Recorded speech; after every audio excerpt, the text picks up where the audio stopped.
السلام علیکم ورحمۃ اللہ وبرکاتہ. وعلیکم السلام ورحمۃ اللہ وبرکاتہ. مفتی صاحب کاروبار کے لیے کوئی وظیفہ بتا دیں, کام کے لیے اور اپنے مکان کے لیے بھی. اپنا مکان بنانا کوئی ضروری نہیں ہے, میرا اپنا ذاتی مکان نہیں ہے, تم مجھ سے وظیفے مانگ رہے ہو. کرائے پہ رہو, مزے اڑاؤ, اور کیا. اپنا مکان تو بے وقوف لوگ بناتے ہیں.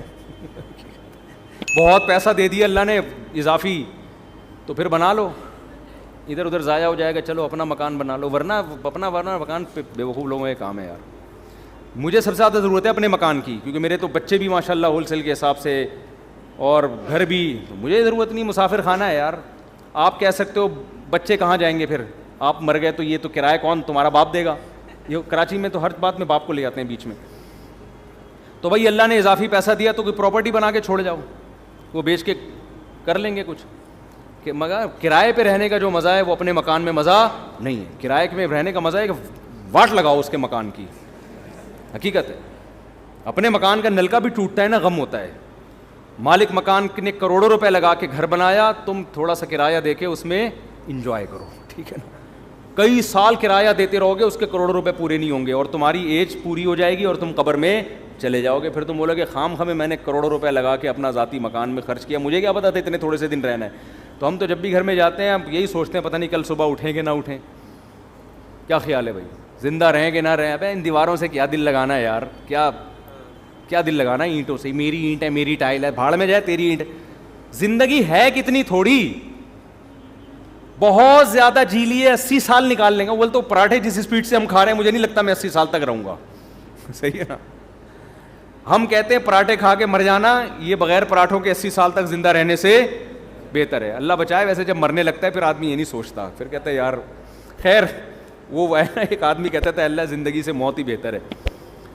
بار بار کہتا تھا تو کوئی درخت پہ چڑھ کے کسی نے رسی پھینک دی, اور یہ اس نے رسی دیکھی, دعا مانگ رہے ہیں اللہ زندگی سے موت ہی بہتر ہے. تو جب پھندا دیکھا نا, اس نے کہا یہ کیا ہے. اوپر سے آواز آئی, اے میرے بندے میں اللہ ہوں, میں نے تیری دعا سن لی ہے, تو یہ پھندا گلے میں ڈال, میں کھینچ لوں گا اوپر تجھے.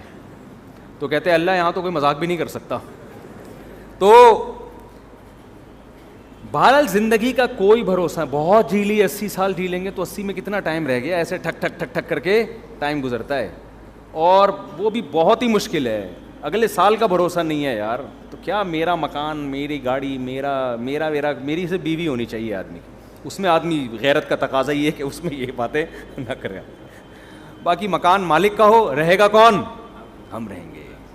یہ تو فائدہ ہے نا. پیسہ اس کمبخت نے لگایا, بے وقوف نے, رہ کون رہا ہے, مزے آپ اڑا رہے ہو. صحیح ہے نا. اور کرایہ دار دیکھو, مالک مکان کے گھر کی جو واٹ لگاتے ہیں اس کا اپنا مزہ ہے, لگانی نہیں چاہیے لیکن وہ ساری ریپیئرنگ وہ کر رہا ہوتا ہے آخر میں. اور پھر لوگ کہتے ہیں وہ نکال دے گا تو کہاں جائیں گے, کوئی بات نہیں, اگلی گلی میں چلے جاؤ.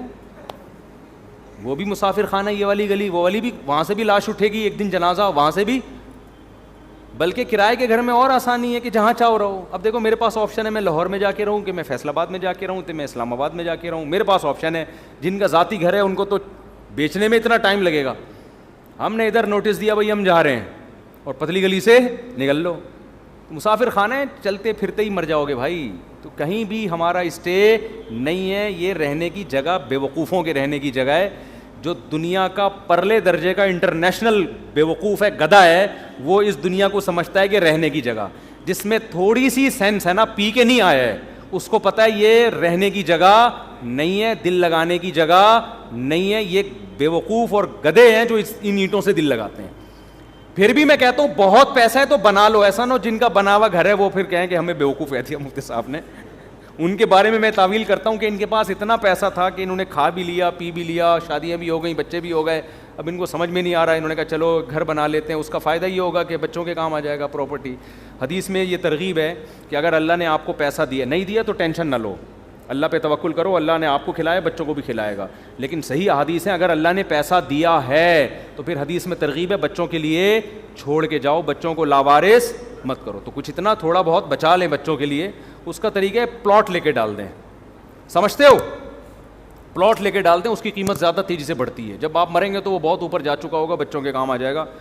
تو ورنہ بعض دفعہ ایسا ہوتا ہے کہ بچے رل رہے ہوتے ہیں, پاؤں میں پہننے کی چپل نہیں ہوتی ان کے پاس. تو اگر اللہ نے مال دیا ہے تو پھر بچوں کے لیے کچھ آپ کو بنا کے جانا پڑے گا. سمجھتے ہو. تو اس نیت سے کوئی کر لے تو ٹھیک ہے. یہ پتہ نہیں کہاں سے بات آئی تھی, یہ سوال پوچھا کیا تھا, ہم نکل کدھر کو لیے ہیں. کاروبار کا وظیفہ, مکان کا وظیفہ تو میں نہیں بتاؤں گا, ذاتی مکان ضرورت ہی نہیں ہے. کیا کاروبار کے لیے میں وظیفہ بتا دیتا ہوں. وہ وظیفہ یہ ہے کہ صبح اٹھ کے جاگنگ کرو, پہلے تو فجر کی نماز پڑھو, پھر جاگنگ کرو, پھر پٹھان روٹے کے 2 پراٹھے کھاؤ. اس سے آپ کو ملے گی موٹیویشن. جب کاکڑ دن نہ ہو جائے گا. کاکڑ دن نہ سمجھتے ہو؟ نئے نئے لوگ آتے رہتے ہیں, پرانے بور ہو جائیں گے. دیکھو قوالی جب شروع ہوتی تھی نا, شروع میں آرام آرام سے چلتا ہے, قوالی میں آرام آرام سے چلتا ہے نا, ایک ہی سر میں ہوتے ہوتے پھر کاکڑ دنہ ایک دم جوش میں آتا ہے. تو کاکڑ دنہ کا مطلب یہ ہوتا ہے ایک دم ہٹو بچوں کام ہو جائے اور ایک دم طبیعت میں جوش آ جائے. تو صبح فجر کی نماز پڑھو, پھر اس کے بعد کرو طبیعت سے جاگنگ, خوب پسینہ نکالو. پراٹھے نہیں کھاؤ, جو مرضی کھانا ہے کھا لو. اس تو ہو جائے گا, کیا ہو جائے گا, کاکڑ دنہ. آپ کی اسپیڈ بڑھ جائے گی. پھر آپ پلاننگ کرو میں نے کرنا کیا ہے, اور تہجد میں 2 رکعت پڑھ کے اللہ سے دعا بھی مانگ لو کہ اللہ مجھے رزق دے. حدیث میں آتا ہے اللہ تعالیٰ رات کے آخری حصے میں آسمان دنیا پہ آ کے کہتے ہیں حل میں مسترزقن ارزق لا, کوئی ہے روزی طلب کرنے والا, میں اس کو روزی دوں. تو وظیفوں میں ٹائم ضائع کرنے کے بجائے اس وقت 2 رکعت پڑھ کے اللہ سے کیا مانگ لو, روزی مانگ لو.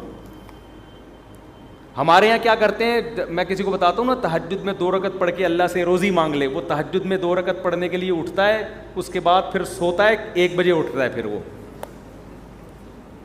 تو اللہ کیا کہے گا, مانگ تو روزی رہا ہے, کام سارے نحوست والے کر رہا ہے. روزی کو دھکا دینے والی بات ہے نا. جو 1 بجے سو کے اٹھے گا, اور کراچی میں 2 بجے کسی کو فون کرتا ہوں, کہتے ہیں میں ناشتہ کر کے آ رہا ہوں, دوپہر 2 بجے میں کیا کر کے آ رہا ہوں, ناشتہ کر کے آ رہا ہوں. تو کاروبار گیا کہاں, تیل لینے. آپ کہہ سکتے ہو کہ میں فجر کے بعد جاگنگ کر کے رات کو تہجد میں 2 رکعت پڑھ کے اللہ سے دعا مانگوں گا, پھر فجر کے بعد جاگنگ کروں گا, پھر آپ کے مشورے پر 2 پراٹھے کھاؤں گا. اور کاکڑ دن 2 پراٹھے, یہ ویسے ہی کہہ رہا ہوں میں, مزہ آتا ہے کہنے میں یار, پتہ نہیں کیوں پراٹھے میں. باقی آپ جو مرضی کھاؤ, پراٹھے تو نقصان دیتے ہیں لیکن جو مرضی کھاؤ. اس کے بعد پھر میں جب یہ سارے کام کروں گا, میں دکان جاؤں گا تو میرے علاوہ کوئی بندہ شاپ پہ ہوگا ہی نہیں. تو کاروبار کیسے چلے گا صبح صبح؟ صحیح حدیث ہے بورک لامتی فی بکورہا, اللہ نے میری امت میں صبح کے وقتوں میں برکت. یہ میری بھی روٹین خراب ہوئی ہے, میری اپنی روٹین بھی خراب چل رہی ہے کراچی کی وجہ سے, لیکن اس کو سیٹ کرنے کی ضرورت ہے. تو صبح حدیث میں آتا ہے اللہ نے برکت رکھی ہے. اب لوگ کہتے ہیں ہم جب صبح دکان پہ بیٹھیں گے تو ہمارے علاوہ اس پوری کائنات میں کوئی بھی نہیں ہوگا, تو کسٹمر ہوگا ہی نہیں, تو کاروبار چلے گا کہاں سے؟ تو بھائی صبح اٹھنے کا مطلب ضروری نہیں کہ دکان پہ جا کے بیٹھ جائیں. صبح آپ کاروبار کی پلاننگ کرنا شروع کر دیں بیٹھ کے.